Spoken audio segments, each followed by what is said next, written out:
Well, the Federal Coalition's climate change spokesman is under attack from scientists and researchers who claim he's made a major error in his policy on emissions reductions.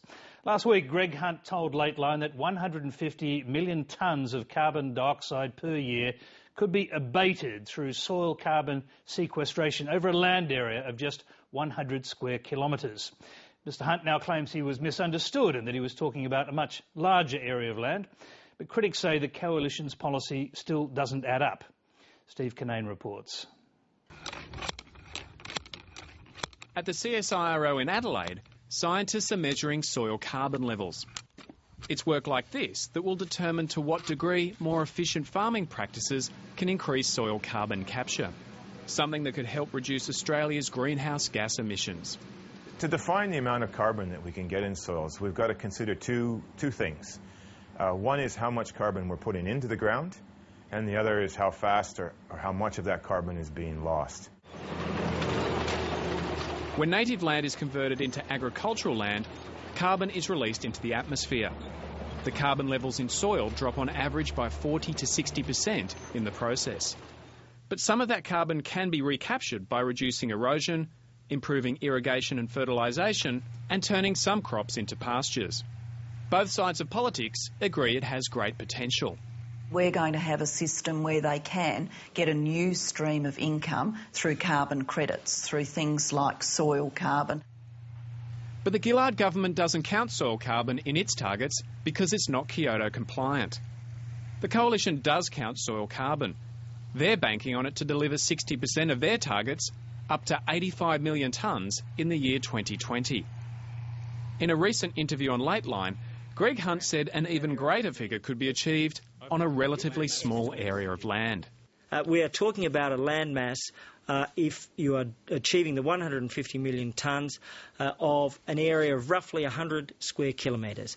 Not tens of thousands, but 100 square kilometres of intensive agriculture would make an extraordinary achievement on many of the estimates. But Lateline has spoken to experts in the field who dispute the claim. There's no science to indicate that it's achievable. Well, I haven't seen any scientific evidence to suggest that they could achieve that volume of carbon.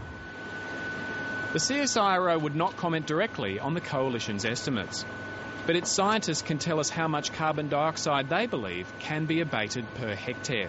The best estimates that we've come up with right now, which is based on a fairly serious review of the scientific literature that's been published over the last 20 years or so, we see that on a CO2 basis, somewhere between 0.3 tonnes of CO2 equivalents per hectare per year, up to an upper limit of around about 2 tonnes of carbon per hectare per year, on average.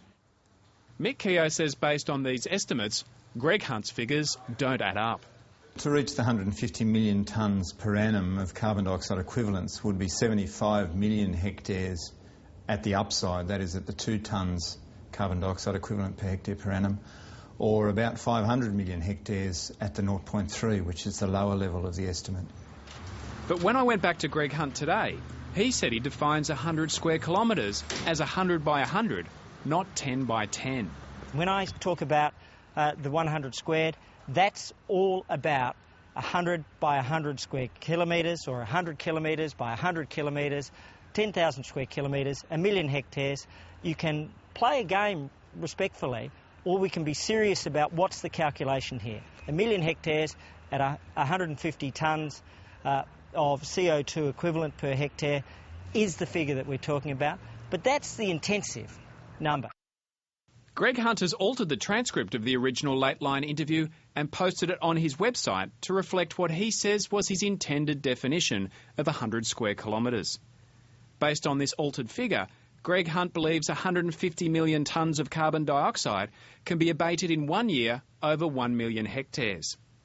But using the CSIRO's best estimate, you'd need a land mass of at least 75 million hectares to do this. And if you take the CSIRO figures at the lower end of the scale, then you'd need 500 million hectares, or 65% of the landmass of Australia. But Greg Hunt questions the CSIRO figures.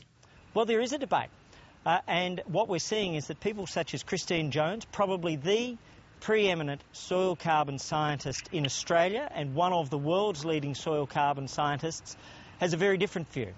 Her view is that Australia can capture an extraordinary part of its overall emissions, far greater than we've proposed. We've been very conservative in our estimates of what Australia as a whole, through incentives to farmers, could absorb.